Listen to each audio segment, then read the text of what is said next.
I was interested in the experiences that sculpture can generate, and I realized that just the best evidence for looking at emotion in sculpture was in the funerary realm.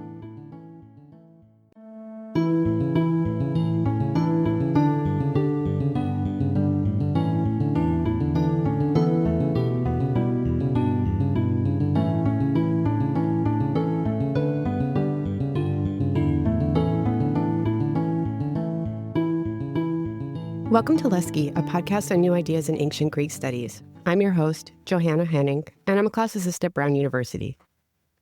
When you think of classical Athens, I bet the image that comes to your mind features a lot of marble. And that's not wrong. In the late 5th and early 4th centuries, Athens was the site of innumerable public building projects, all of which served to monumentalize the city, and, as T. Leslie Shear has argued, to continue to proclaim and commemorate the role that Athens had played in leading the allied Greek states to victory in the Persian Wars. In the 4th century, the Athenians also started to erect public statues of individuals who had served the state. They set up monuments to generals like Conon and benefactors like King Evagrius of Cyprus in the Agora. But my guest for this episode, Seth Estrin, reminds us just how well documented the private side of the Athenians' drive towards marble also was. From about the 420s BC until the late 4th century, the roads leading to Athens became filled with funerary monuments erected by private individuals for their deceased loved ones. As Seth writes in his book, Grief Made Marble, the vast majority of these monuments, quote, consisted of marble stelae, often in the shape of a naiskos, or small temple, its interior filled with bodies sculpted in relief, its architrave inscribed with the names of the dead, or in some cases an epigram, end quote. We have evidence of some 2,000 or 3,000 of these monuments, many of which survive more or less complete, making them the largest extant corpus of classical sculpture.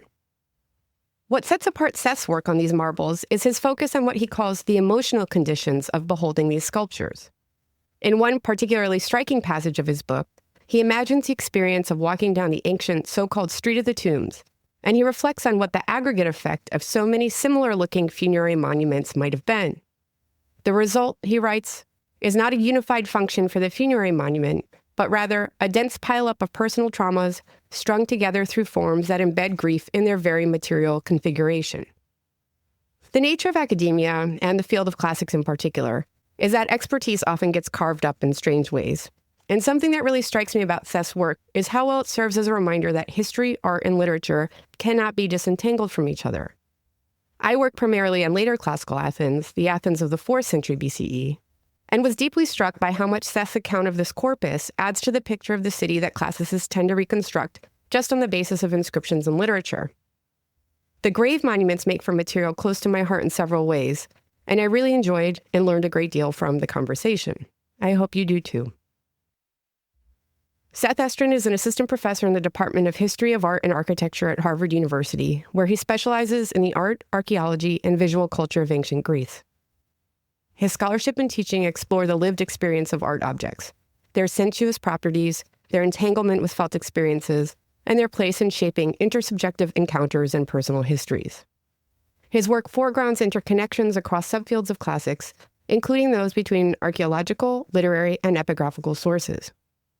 His book, Grief Made Marble, Funerary Sculpture in Ancient Athens, came out with Yale University Press in 2023. Just a quick note that, as ever, I've put a few references in the show notes for this episode, and yet another reminder that Lesche is on Instagram. The handle is @LeschePodcast. I've posted a couple of images to accompany this episode, so be sure to check us out there. And one last note, I'll be continuing to release new episodes of Lesche through July, but then we'll be taking a break in August.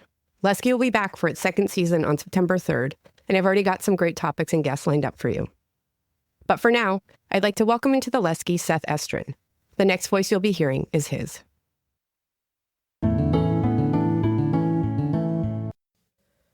So this project really emerged for me from a disjunction that I was perceiving between the way that we as scholars talk about ancient Greek sculpture and my own experience of ancient Greek sculpture, as well as the kinds of experiences that I saw in ancient sources, ancient literary sources and epigraphic sources. And so if we think about the way that we treat Greek sculpture today, and I'm going to grossly generalize for a little bit, but I think we often think about sculpture as a way of clarifying the world. It can represent the world. It can reveal the world, deities, people who are not normally visible. It can make ephemeral events permanent. And with that in mind, a lot of the way that we study sculpture is to understand what kind of reality it's trying to communicate or what kind of ideological framework it's trying to instantiate. And we see our role as interpreters as figuring out the sort of system of communication that lies behind it. So sculpture can do that for sure. That's an important part of what sculpture can do. But I don't think that's the sum total of what sculpture does. In my own experience of sculpture, and this is not unique to me, this is an experience shared with many other people, including people in antiquity. Sculpture can complicate the world in really interesting ways rather than simply clarify it. And so if we think about what a sculpture is, especially a Greek sculpture, you can just picture anyone in your mind, it's something that looks in many ways like a living being, like a human being, and something we can treat in certain ways as if it were a human being. And the Greeks certainly did this, speaking to sculptures and dressing them and naming them and so on. But the problem is that the more you treat a sculpture as if it were a human being, the more it reveals itself to actually not be one. And so it risks becoming a source of frustration, a kind of complicating factor in your experience of the world rather than a clarifying factor. And for me, in my sort of understanding of sculpture, that element was something that I saw as fundamental to the way the ancient Greeks operated with sculpture, the reason they mobilized it in the first place. And I felt that we didn't have a good sort of way of accounting for it. And so I wanted in this project to really get at how sculpture can frustrate us as much as how it can clarify the world we live in. And so I turned to funerary monuments because they're really a wonderful corpus for addressing some of these issues. They emerge from a context and experience that is fundamentally disruptive, bereavement. This is a moment where the world as we know it is breaking apart in really fundamental ways. And I wanted to look at how sculpture can not resolve that problem, but actually help us sit with it, clarify it, name it, externalize it, share it. And the combination of sculpture and epigram and literary sources that we have in Classical Athens, which are all brought together in this project, allow us to see how sculpture was mobilized in Classical Athens for really dealing with the world in its most confusing and disruptive form, rather than as sort of a moment of clarification. So where was your first point of contact with Athenian funerary sculpture? These monuments are everywhere in the sense that there's many, many, many of them, and they're distributed throughout museums around the world. So we see them in almost any museum that has a collection of ancient art. However, by far the largest collections are in Athens. So if you go to the National Museum in Athens, you will find rooms and rooms of them, as well as in other museums around Athens. In the Kerameikos, you'll see them lining the archaeological site there. And so, they're unavoidable as a student of Greek art and a scholar of Greek sculpture. They are unavoidable. But I really became interested in them in this project, actually indirectly, because my main interest was in finding in really exploring the emotional dimensions of Greek sculpture. This gets back to what I was just talking about how sculpture can really, I was interested in the experiences that sculpture can generate and the experiences that it did generate in antiquity. And I realized that just the best evidence for looking at emotion in sculpture was in the funerary realm, because we have monuments which are set up by the people experiencing these emotions, and monuments that have epigrams on them that articulate these emotions very clearly. And then just the sheer number of monuments allows for a really kind of variegated approach that interconnects many different individual experiences across the corpus. Could you speak a little bit about the nature of that corpus generally? Like, how many of these are we talking about? What are the dates? What sort of chronological range? Yeah. So when we talk about classical Attic funerary monuments, those descriptors, classical and Attic, are used to differentiate these monuments from many, many, many other funerary monuments that, of course, exist throughout Greek antiquity and throughout the ancient Greek world and beyond. Almost every culture has some tradition of erecting monuments. So this corpus is specific to the period beginning around 420 BCE. It emerges after a period in which there are, as far as we understand, no monumental sculpted monuments being erected in Athens after the Archaic period when there were. So this is a new tradition that emerges sometime around 420 BC and essentially lasts about a century. So, late 5th to late 4th century.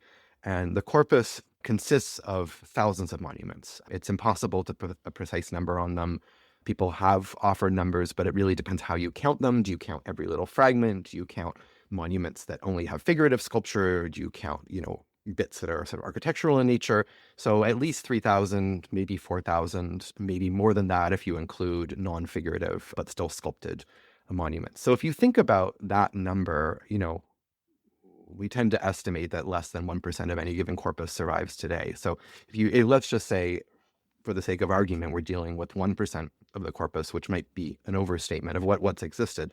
We're dealing with tens of thousands of monuments that existed in antiquity, which is to say that we're dealing with a society in which many people, if not most people, are erecting these monuments. In fact, we think of marble sculpture as a defining feature of classical Attic society, but most of the sculpture we study was not erected by most people. It was, the state and elites erecting it in very particular contexts.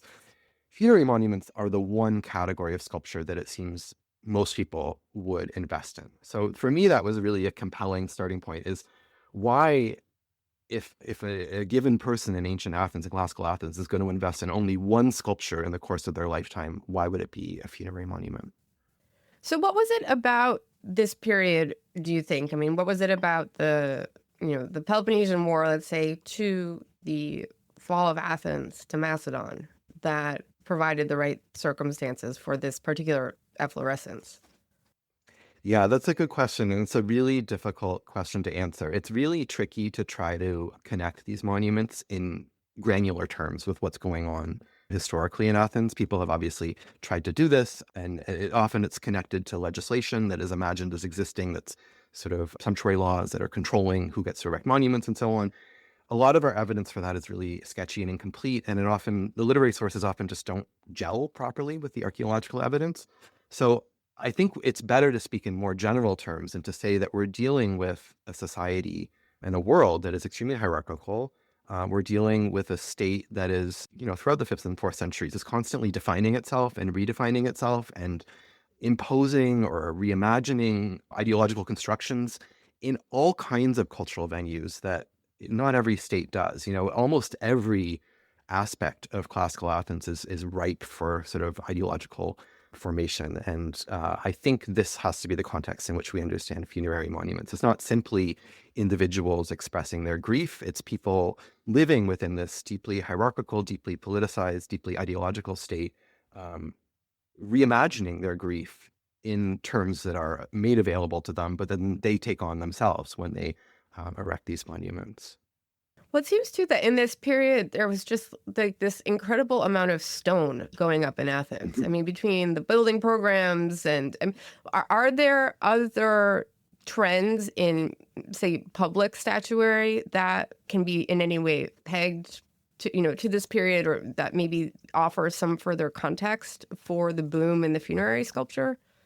Yes, absolutely. I mean, the huge efflorescence of sculpture that's erected by the state, mainly on the Acropolis, but also elsewhere in Athens in the course of the 5th century, is key to establishing visual prototypes as well as simply the expertise and, as you say, the materials. The opening of new quarries and the enlisting of slave labor to quarry this material, as well as the number of sculptors who must have existed and lived in Athens in this period, made this a discourse and a material reality that was established and people could engage with. That in itself, however, doesn't explain why in the funerary realm it became quite so popular. Because if you think about it, despite the number of sculptures that exist in classical Athens, the contexts in which they're displayed are still fairly limited. People are not erecting sculptures in their homes, for example, in the same way they will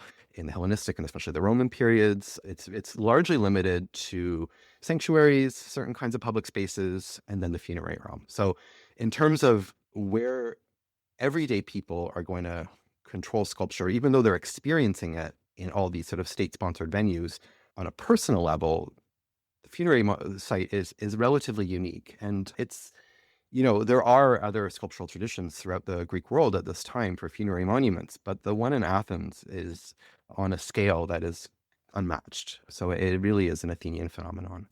All right, I definitely want to come back to that, but just kind of while we're on this topic, I want to ask, I mean, is it To what extent do you think there's a sense that as the state is putting up so much stone, putting up so many monuments, putting up so many sculptures that are really asserting this collective Athenian identity, that is something that, you know, a lot of modern scholars have written about, the kind of poetics or ideology of that, let's say. Is this a way for individuals then to kind of push back and assert their own individuality in the face of that, or to say, you know, like, hey, I or my family member also existed as an individual with their own story, and let's not forget that amid all of the state collective stuff going on?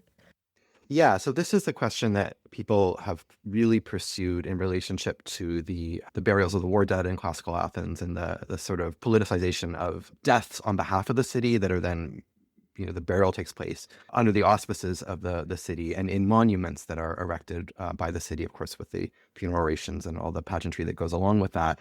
And these monuments are quite austere. Famously, they lack kind of grand sculptural displays, and they also separate, as you're implying, and as you know, others have explored, many historians have explored, they separate the dead from their families, and they sort of reposition them within the state. So some people have definitely seen the sculpted funerary monuments as a response to that, or even a rebuke of that. And there's definitely some element of that.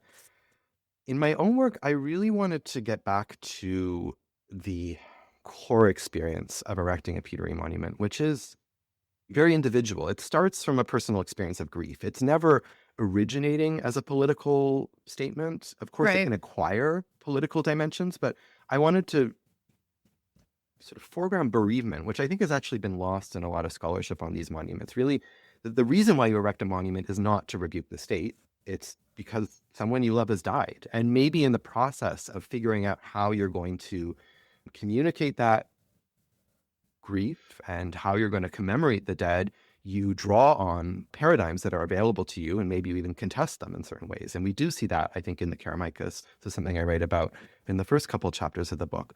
But that's always kind of secondary to the core experience. So we have a world in which people have a variety of models of grieving available to them, some of which are now made available by the state, and there's specific emotions that are really important here, especially the emotion of pity, oiktos in Greek, which becomes a really key political emotion in classical Athens, but it's also an emotion that's frequently invoked by these individual funerary monuments. So that's a good example where we do see a connection between these individual monuments and sort of state monuments. But I don't think these monuments can be sort of seen as fundamentally political or primarily political. Yeah, I think it's interesting that, you know, there's so much scholarship, and I mean, I think the Athenians brought it on themselves in a way that really just focuses on the political collective of Athens and how everything is sort of read as working in the service of this bigger state ideology. That it's, you know, I could see how amid that sort of noise, these more personal aspects or emotional aspects of this very striking corpus could have gotten lost a little bit. I have like so many questions for you. I almost don't know where to begin, but maybe you could say a little bit about the vocabulary used in antiquity in classical Athens to describe these monuments. What did people call them? Yeah, this is really critical. And this is where we can move from a kind of generic understanding of grief that is potentially anachronistic to a really granular and historical understanding of how grief was constructed through these monuments. And we can do this specifically through the epigrams that are carved into many of these monuments. Not all of them by any stretch. It's only a small proportion that we have epigrams preserved on them. But these epigrams really focus on the experience of bereavement on the one hand. So the experience, that is to say, the person who erected the monument for their deceased loved one, and the experience of the viewer, who is a stranger and usually addressed as a non-family member, someone who happens to be walking by. And I should say, these monuments are not displayed in cemeteries as we think of them today. They're displayed along roads leading in and out of the city. So they're very much addressed to anyone entering and leaving Athens. So those two experiences are really key, that of the bereaved and that of the viewer. The bereaved has an experience of grief that is kind of unique to them, that is based upon their memories of the deceased. And this often comes out through the naming of the monument as a mnema or a mnemon. These are terms that I translate in the book as remembrance, because I really want to capture how they are both physical things, but also mental or kind of cognitive events. And so a monema can be a physical object, a monument can be a monema, or any kind of token offering to the deceased is a monema. But a memory you have in your mind is also a monema. And so these monuments, through that vocabulary, are almost externalizations of the memories of bereaved individuals, externalizations that are then made available to a viewer. And the viewer has their own proper role. And when we say the viewer, I mean this sort of stranger, this non-family member viewer. So this individual is meant to feel pity for the deceased. And this is that emotion I was just speaking of, oiktos or eleos. These words are connected. And pity, and a lot has been written about pity in classical Athens. So I'm drawing on a lot of work of other scholars here, but I think the monuments have something special to contribute to this discourse. Pity is a sort of secondhand form of grief. It's what you feel when you see someone else in an experience of suffering, and you can imagine that suffering as if it were your own. So it's, in some ways, it's the ideal emotion for a scholar to explore classical Athens through, because it is one we can participate in, right? We cannot grieve for the dead in classical Athens. We're just too removed. We don't participate in that world.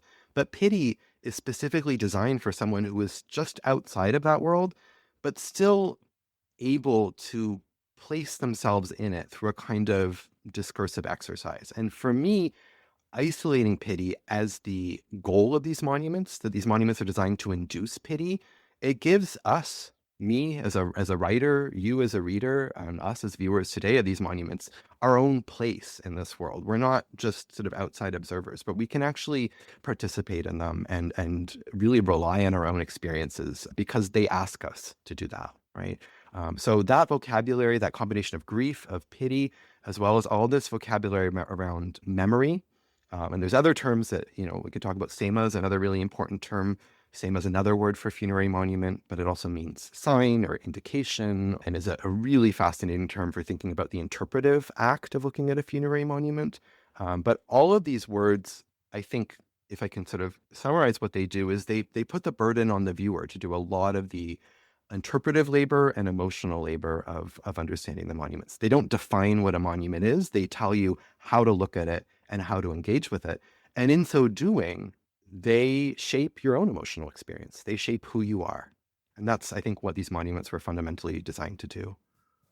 Well, one of the things that you remind us of in the book is that the epitaphs, when in the cases where there are epitaphs, right, those would be designed to be then read by the passerby, right, which then brings with it all that kind of a further embodied, almost like emotional contact in a way. I mean, maybe you mentioned that not all of them have epitaphs. About in how many cases are we talking about them being accompanied by verse inscriptions?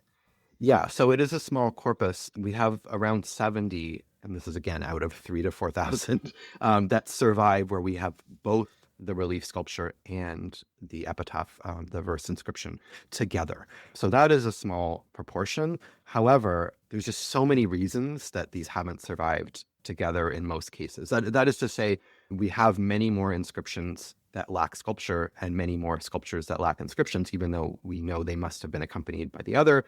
But more importantly, we are dealing with a society where most people are not literate. The inscriptions are clearly designed. They're there because the way classical Athens is itself full of inscriptions, and people debate about how legible these were to most of the population. For our purposes, what matters is that the language of these inscriptions are so consistent between individual deaths that I think they must reflect the way people just talked in general to these monuments and about these monuments. That is to say, you don't need an inscription to be physically present on a given monument to know that this was the language through which people were articulating their experiences. So even with these 70 monuments, that's a big enough corpus, and it is a significant corpus in the scheme of things in the ancient Greek world. It is larger than any other corpus of epigrams that accompany sculpture in the Greek world. So with those, I in the book, I really use those monuments as the basis for constructing a much broader discourse that can then be, I think, applied to any funerary sculpture. Yeah, I'm going to come back to this notion of this almost grammar of bereavement that emerges or sort of erupts in both the verse inscriptions, both the verse itself and in the stone, in the iconographically. I just have a few other questions that I wanted to ask. First, It's so striking. And again, I just remain bowled over by this point that you made that this is the biggest corpus that we have of classical sculpture, which I hadn't realized, but makes complete sense. But I'm wondering, given that fact and given just how striking these are, and I was thinking, as you were saying about the way that these funerary monuments provoke pity, and that in some ways we are still like an imagined audience, right? It was like the stranger, the passerby who was supposed to behold them, and they offer still. I think your book is so well illustrated with such great photographs. Still, such like a gut punch today when you see. I mean, for me, particularly, like these ones of mothers and the baby reaching out to the deceased mother. I mean, you kind of. I think that wall of time, in a way, falls down to a certain extent. So they're so powerful, and there are so many of them. Are they attested in literary sources at all of the period? Is there literary testimonia for them outside of the actual verse inscriptions that are on them? Yeah, we don't have descriptions of these in any meaningful way from the classical period. We have representations of them in other artistic media, especially in the lekythoi, these vessels, these oil vessels that were used at the gravesite to perfume the deceased, the corpse, as well as the monument. And there's often scenes of people visiting the gravesite on those. But in terms of literature, we don't have direct testimonia, maybe sort of allusions here and there. But what we do have, and what I think is, which I really foreground in the book, I really draw on as a major source of evidence, is just a huge wealth of literature from classical Athens that deals with these same problems around bereavement. And I turn specifically to Athenian tragedy as a source for narratives that have to do, or that tell stories of people who've lost loved ones and are trying to find them. And this is, as I argue, really what these monuments are trying to do as well, that they're trying to get you as a viewer to go on a journey, to imagine what it's like to lose someone and to try to recover them. Of course, in tragedy, people can recover those who they thought were dead, whereas at the gravesite, you can't. But I do think that there's a real parallel, and this parallel is one that we can see at the level of language between the inscriptions and tragedy, that people are going to the theater and witnessing, immersing themselves in stories of, mythical characters who are searching for siblings and parents and children and thinking they're dead, and then, somehow recovering them, or sometimes not recovering them, and going on these profoundly emotional journeys. And then these same people in the audience are, when they experience bereavement, they engage sculpture and inscription, so other representational media, to do precisely the same thing, to stage their own experiences, their own journeys of working through the profoundly destabilizing effects of losing someone you love. So those literary sources are not direct commentaries on the sculpture, but they allow us to see a real system, or let's say a sort of, we can get closer to a life experience beyond just the funerary realm or just the theater. We have more than the sum of its parts here. We can imagine someone moving through classical Athens in multiple cultural venues and working through their own lives as well as the lives of others in these related terms. The boom of these monuments starts a couple decades after what, even in classical Athens, they would have recognized as the golden age of tragedy. To what extent do you think that that tragedy might have driven or influenced the aesthetic of these monuments? Because I'm thinking of Christos Tsagalis' edition of the epitaphs, where he does find a couple of cases of tragic language, this sort of resonance. So how much do you think that these monuments are actually have their aesthetic has been driven a little bit by tragedy? It's a good question. And I think the answer has to be, despite the chronological issue you point to, it has to be recursive, in the sense that we get both tragedy inspiring the way people see their own experiences of bereavement and vice versa. And so, yes, the funerary monuments, the sculpted monuments, emerge in the form that I address in the book around 420. But there is a very established iconography of visiting the gravesite on these lekythoi, these oil vessels. It's established very early in the 5th century, so it's contemporary. And in some cases, we actually see the same myths that are staged in a play. So, for example, Electra visiting the tomb of Agamemnon is depicted in pottery in exactly the same visual terms that a contemporary person would be as if they were visiting the gravesite. So there's a real visual conflation between these mythical experiences of bereavement, or tragic ones, and contemporary ones.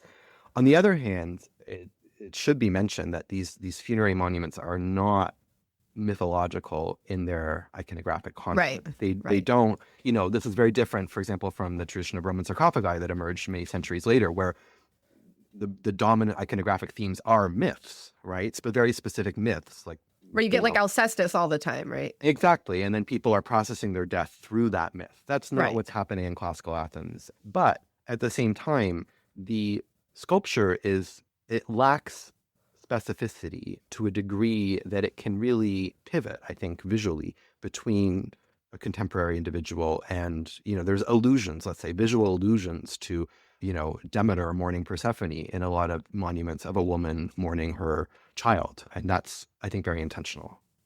So it seems in some ways then this corpus is unique in the Greek world, but makes complete sense in its broader context of classical Athens. Could you say just a word or two about what is going on in funerary sculpture elsewhere in Greece at this time? How different is this? This is a good question. And it's a good question in part because I don't think we have, or anybody, at least in the last few years, has written a kind of holistic overview of what's going on. We have a lot of regional approaches to how funerary sculpture is emerging in specific regions of the Greek world. So in Macedonia or in Boeotia or on Crete or, basically anywhere you can imagine, there are traditions of funerary sculpture, but the corpus in each case is usually small, maybe at the most a few dozen monuments, but often just a handful for a whole region. So it's harder to do this kind of broad study or even to imagine that people were really connecting with one another to the same degree.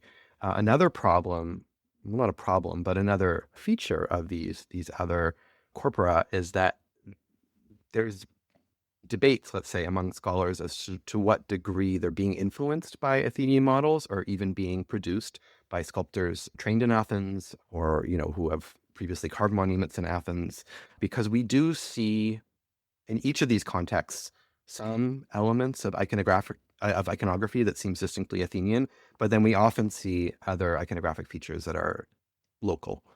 And the same is true of the epigrams. We don't have a very big corpus of epigrams, classical funerary epigrams from, there are epigrams from most other places in the Greek world, but not on the same scale. And again, there's often some similarities in language, but some differences. So it's really hard to generalize. Well, before maybe we get into an example or two, could I just ask you to describe, what is the iconographical grammar of these? What are the basic tropes? What is the kind of general template for this sort of monument? So these monuments have a number of really characteristic features. I think the most important is that they always show people who are alive. They never show a dead person. They almost never show a dying person. There's a few very rare exceptions to that. But in most cases, they show entirely healthy people who are entirely apparently oblivious to the context in which they're being instrumentalized or sort of set up. So that's one feature. And then the other feature that's really distinctive is that, and this is a feature that becomes especially prominent in the 4th century, is that the deceased is quite often shown in the company of someone else or multiple other people. And these are usually identified as members of their household. So family members, including people who were alive when the monument was set up, who are encountering the deceased as if they were still alive, as well as other members of the household, including enslaved attendants and family pets and things like that. And there's usually no visible physical context, but if there is, it's usually characterized as domestic. So these are people shown alive at home in really kind of generalized settings. They're not really doing very much. They're often just kind of looking at each other. They do things like hold one another by the hand, this motif known as dexiosis. They sometimes hand things to one another, but there's not a lot of action. It's really about, they sort of stage an encounter both within the representational world and then an encounter for you as the viewer of them. And the deceased tends to be sitting, right? Is that right? The deceased can be seated, or they can be standing. Okay. In studying these monuments, it's such a big corpus. Scholars have really tried hard to identify, one of the big issues, let's say, in scholarship on these monuments has been identifying the deceased, isolating them from family members. Now, in antiquity, this would have been done through inscriptions, right? You would inscribe a name that is most of the time correlated visually with a figure in relief to the extent that you can identify them as a deceased. Many monuments have become separated from their frames, so we've lost the inscriptions, or it's just unclear exactly, even if we have two names and two people, who's the sort of primary deceased. So a lot of scholarship is focused on trying to figure out who's the deceased, who's the bereaved, and a lot of rules. You'll read in scholarship a lot of rules about, for example, the deceased is always seated. However, we have many exceptions to these rules. Right. Okay. And so something that I move away from in my book is trying to understand these as kind of a rule-bound iconographic corpora, and instead to see that figuring that out is part of what these monuments force you as a viewer to do. It really it gives you a multiplicity of bodies, and it says, what if this person were dead? What if these two people who are holding hands, what if only one of them is alive? And often the inscriptions force that choice on you and force you to grapple with the outcome. They don't resolve these ambiguities for you. They just sort of shove them in front of you. And that, what I argue, what I'm interested in is that working through these iconographic problems is actually one of the primary experiences that these monuments are designed to generate. They're forcing you to take the place of a bereaved person and to imagine what it would be like to encounter the dead or to treat them as if they were still alive. I mean, philosophically speaking or ontologically or something, what is this moment being depicted on them of the dexiosis, of the, how are we supposed to imagine? Because you said that the person is depicted as alive, but are they alive, I guess, in what sense? I mean, they're not like lying down dead, but they're, they're sitting up. So they're animated, certainly. But yeah, alive in what sense? I mean, what is that? What do you think they thought that moment was? And is a moment conceived of in those philosophical terms something that we find in any other genre, whether, iconographic, literary, whatever? Yeah, this is a good question. And you're right that alive is not the right word because, no marble figure is alive in any kind of meaningful way. And that's not just semantics. That's really important at the funerary site because these bodies, or these sculpted bodies, are always being juxtaposed with corpses, right? And they're being assigned a name, an inscribed name, that is also one you would assign to a corpse, and you would assign it to a memory of a living person. And we know from epigrams that the name is able to cycle through these different references endlessly and without resolution, right? That the same name, the epigrams play on this, what I call homonymy, this ability of a word to take on multiple reference without resolution. So they force you as a viewer to say, what does it mean to call a sculpture, a corpse, and a memory of a person all the same thing? And with that in mind, they really destabilize your perception of sculpture because you might start by looking in and say, oh, there's so-and-so. But then you read, well, actually, they're dead and they're buried here. So then you're left wondering, okay, what actually am I looking at? And the sculptures themselves play with these different perspectives or sort of different ontological states in a variety of ways. They often show people connecting with hands, but then disconnected in other ways, or kind of not spatially coordinated, or they'll show two people connected, but then there's a third person who's sort of lurking behind and unable to intervene. Sometimes there's people who try to intervene, try to touch the deceased, but fail to do so. This is often true of children, for example. Or there's just kind of... the babies reaching out.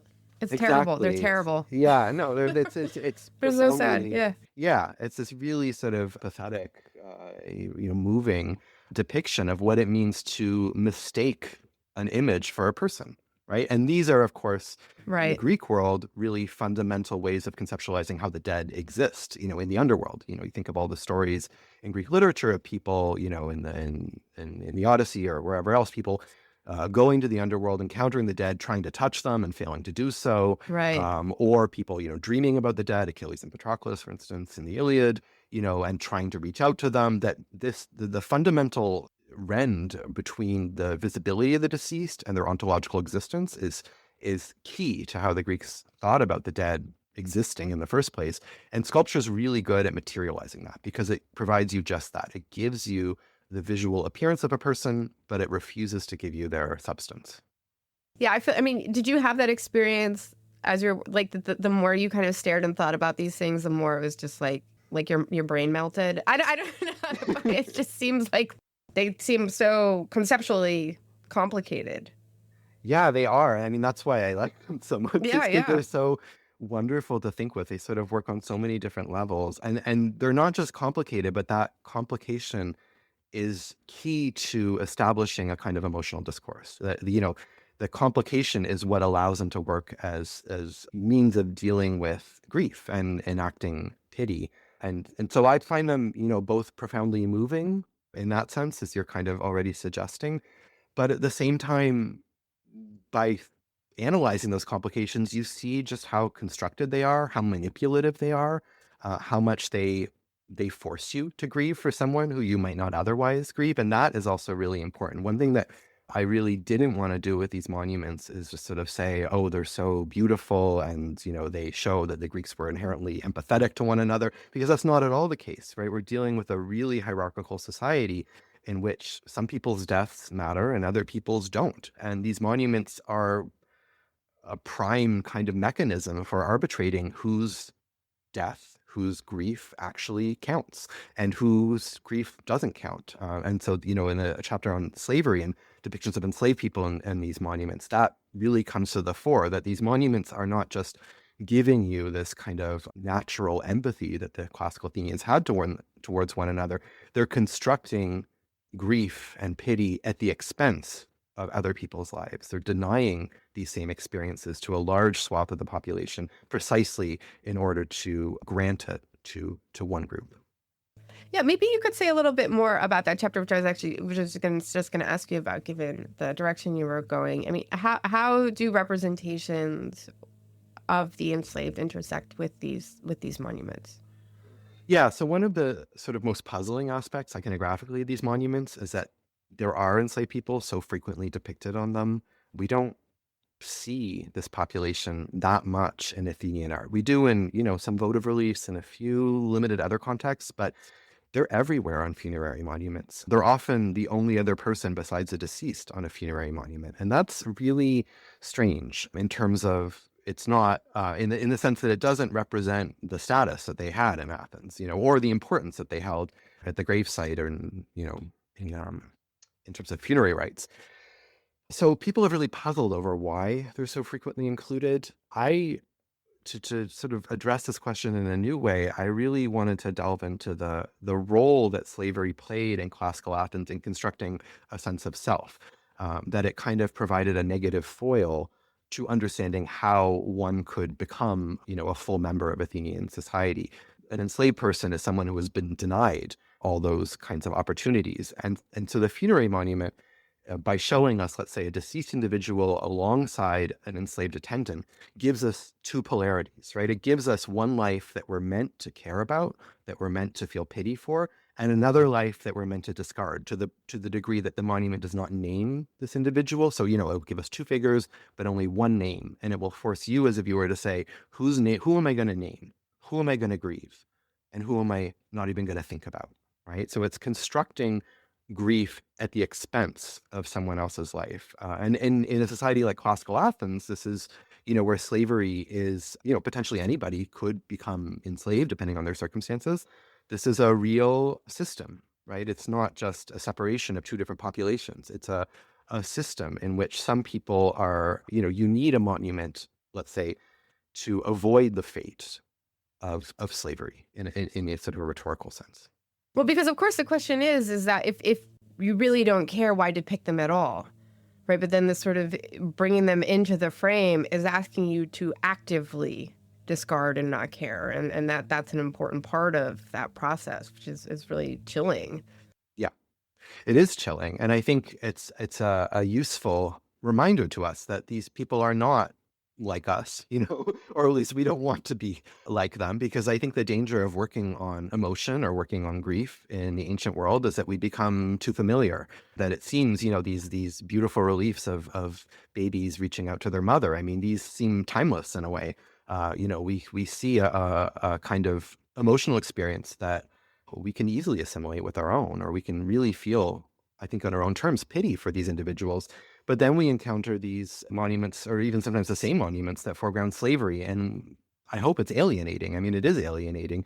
And I think that alienation can be really productive for us as scholars, because it shows us just how instrumentalized these monuments are.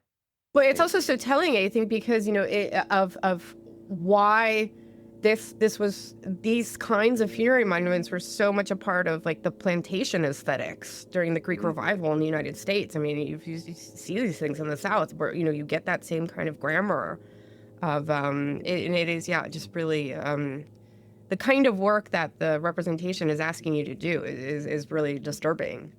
Yeah, absolutely. And there's a real scholarly risk of kind of apologizing for these monuments, which was an issue in earlier scholarship, where people would say, well, they just really loved their attendance, and that's why they included them, and I just don't think this is today a kind of, it's not even that it doesn't fit with our politics today. It's that our current moment allows us to see how anachronistic that is, as you're saying. That's based on our own understandings of slavery and its kind of visual rhetoric. But so this is a real moment. It's also, I think, these monuments have not been taken in the way that they might be as a real source for how a real sort of evidentiary corpus, an archive for how everyday people thought about slavery in terms of themselves. People who were not enslaved used slavery to imagine who they were. And this is a kind of source that we don't really otherwise have. It doesn't really survive in literature from the period. I think that, this problem is endemic so much to the field, but I think that in classical Athens, it's just really out of control the way that the study of, let's say, art, literature, and history has been balkanized. They've gotten cordoned off. And yeah. I think that your book, which really works against that historical division of approaches and archives, it really shows how important this corpus would be to the historian looking at social history in 4th century Athens for the history of slavery.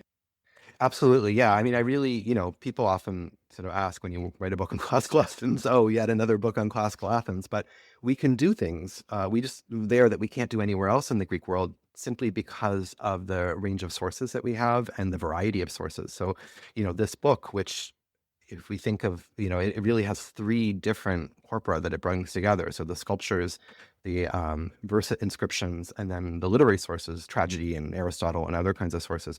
There's nowhere else in Greek antiquity that we could, we could get pieces of those, let's say. But with this kind of, it's not a complete picture, but it is a picture that is much more complete than we could get anywhere else in the Greek world. And that just gives us a degree of nuance that is remarkable, considering the historical distance that we have. Well, if that's maybe the nature of the forest, maybe we could talk about one of the trees here. And you could tell us a little bit about the monument for this individual Eupheros. And just maybe describe the monument, and then perhaps we can get a little bit into your reading of it. Sure. So the monument of Eupheros provides a kind of case study in the first few chapters, well, really in the first chapter and the first 3 chapters of the book. This is a monument that was erected in the Kerameikos in Athens, so sort of one of the main centers, maybe the main center, and today the main sort of archaeological site for looking at these monuments. It's a remarkable monument because, very unusually, the stele was excavated, this is in the 1960s, together with its associated burial. So usually, even when these objects are found in excavation context, they've been moved or reused, and we simply can't figure out which burial they went with. And this is a rare instance where we can do that, so we have a really complete picture. It's also, because we can date the ceramics in the burial, we know it's among the very earliest monuments in this tradition to have been erected, so around 420 BCE. So 430 to 420. So what we find, and what I really draw on with this monument, is a disjunction between the appearance of the boy on the stele who's shown as kind of a muscular citizen youth, maybe in his teens, maybe even late teens, depending how you parse his body. A distinction between that and the skeletal remains in the tomb, which were that of a much smaller boy, perhaps 8 or 9 years old. So this disjunction has been explained in a variety of ways, and usually it's that the parents are burying their young boy, and they're kind of putting on the monument what they hope he would have become if he had lived. And this is certainly the case, but I think the disjunction is actually more interesting than that, because there's another point of profound similitude, despite this difference in age, between the monument and the tomb. And this emerges in the left hand of the boy, both on the tomb and on the monument. So on the monument, in his left hand, he's holding a strigil, right, which is an athletic piece of equipment for cleaning the body. It's associated with someone who's past puberty, someone who's working in the gymnasium, not with a small child, although small children did sometimes receive them. But in the tomb, there were 2 strigils found, and these were child-sized strigils, including one that was placed, it seems, either next to or in the hand, the left hand, the same left hand of the boy. So here we have a moment of connection, right? It's not that the figure on the stele looks like Euphorus in any kind of portrait. It's not a depiction of him in the way we would expect today. It's instead a mechanism for bringing out of the tomb the boy that is there and making the experience of the bereaved visible to the passerby. So I use that connection in the book as kind of a starting point for investigating a number of other connections between this monument and its tomb, as well as the adjacent monument of another boy who's probably Euphorus's brother, named Lissos, and its tomb, as well as a number of other monuments that were all discovered in the same area, where we can't do this kind of analysis because we don't have the coordination archaeologically of stele and tomb, but through inscriptions, through other information, we can see how the bereaved are using monuments, not simply to depict the dead, but to really externalize an experience of bereavement that we can also see them grappling with in the arrangement of the burial goods and in the actual act of burying the dead. So what then would you say maybe is your reading of the monument from, you could perhaps elaborate a little bit more on your emotional reading of the monument, because this rubric of emotion is totally fundamental to the whole book. So what is it, what do you understand about the monument from an emotional point of view? Yeah, and there's other details of the monument that help with this. So for instance, in the pediment above the figure, there are depicted in paint some objects that are the kinds of objects people would leave at the tomb when they were visiting it. So ribbons that people would tie around the tomb, those are the primary ones we see depicted. And so that is to say, the stele both depicts the deceased as he was as a living person, and then it depicts him as he is buried in the grave. And then it also depicts through these ribbons simultaneously the experience of a bereaved individual visiting the grave and decorating it and trying to connect with the deceased. So when we look at this kind of monument, what I really want us to see in it is not a straightforward kind of, this is either what Euphorus looked like or what Euphorus's parents hoped he would become, which is normally how we think about this monument, but rather that this monument is meant to induce an experience of longing, this is in Greek pathos, for the deceased, and an experience where we wish we could be more proximate to him, we wish we could recover him, but we're unable to do so, or we're kind of only able to do so within a sculptural space, a space of kind of the imaginary that is opened through sculpture. And we can really refine the terms of that experience through other monuments that give us these verse inscriptions that show us people reaching out to one another. Euphorus's monument just shows him in isolation, just staring into the strigil. But in later monuments, we will find the same youth. So, very sort of similar iconographic type juxtaposed with another family member who may try to reach out to him or engage with him in a particular way. So we see that longing actually shown from the perspective of the bereaved. The other sort of emotional dimension of this that I talk about, and this is in the 3rd chapter, and this goes back to something we were talking about earlier, is the relationship of this monument to what's going on in Athens more generally. So this monument is erected, and these monuments as a corpus emerge around the time of the plague in Athens. This has been, widely discussed. People kind of wondered about if there is a connection between these monuments. And what I sort of draw out with this monument in particular is its physical proximity to a mass grave of plague victims that was excavated in the 1990s. And what I point out in particular is that there's actually some similarities in terms of the material offerings, the ceramic offerings in Euphorus's grave and those found in the mass burial, that both help show that these are contemporary, but more importantly, show that despite the sort of inhumane conditions in which the plague, inhumane by Greek standards conditions in which the plague victims were buried, there's still attempts to kind of endow them somewhat with some kind of normative, funerary gifts that then Euphorus's grave is able to more adequately realize. And the stele gives us what the mass grave cannot. And so the plague can operate both historically and archaeologically as this kind of counterpart to the funerary monument. It shows us a moment of failure in the system and maybe provides a context for explaining why these monuments emerge, or at least why they become meaningful and popular in the way that they did. Yeah, it just seems, because in that chapter you also discuss the background of this monument, both against the plague dead and against the war dead. And it just seems like there's just such a conversation going on between these modes of commemoration. Yeah, so that's the third element. These are all very proximate to one another in the modern side of the Kerameikos. So you have the plague victims, that burial, you have the war dead, the Demosthenes Sema monuments that are also being erected around the same time, and then you have Euphorus and other private burials that are just down the road. And I really wanted to think about how these are, what would it mean that these are all happening simultaneously, or at least, in the same period, and that there's no one way to deal with the dead. On the contrary, we are in a moment where people are arbitrating how to deal with the dead, and they're offering competing mechanisms for doing so. Well, Seth, thank you so much. I mean, I could go on, Classical Athens lives rent-free in my head all the time. So I could ask you so many questions about this. But I'm going to, we'll end there, and I'll ask if you would be willing to participate in the podcast word association game by way of winding down completely here. Yes, sure.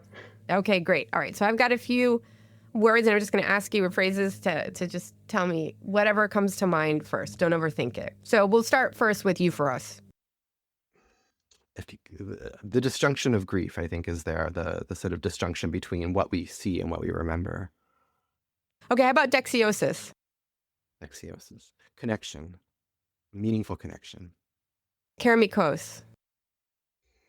Oh, I think of the turtles there. That's not in the book. Oh, they're so cute. They're so cute. I remember one time at the museum, actually, I was there with friends like a really long time ago, and we fed the turtles all these flower petals, and it was really adorable. Yeah, I once spent, I think, a good hour just watching a turtle eat a fig that had fallen. Those are great turtles. That's a great one. Okay, Classical Athenian Funerary Sculpture. It's just so beautiful. Maybe not the most professional answer, but they were amazing works of sculpture. And finally, mnema. Remembrance. I mean, that term is not necessarily the translation that most people would give to that word, but for me, it really, remembrance. It's everything, any kind of memory. Well, thank you, Seth, so much for the conversation, for the book. It's a really beautifully produced volume, beautifully written, really lavishly illustrated with wonderful photographs that I appreciate must have been very time-consuming and perhaps costly to put together, but they really add a lot to it. So, thanks for coming on the podcast. Thank you so much for having me.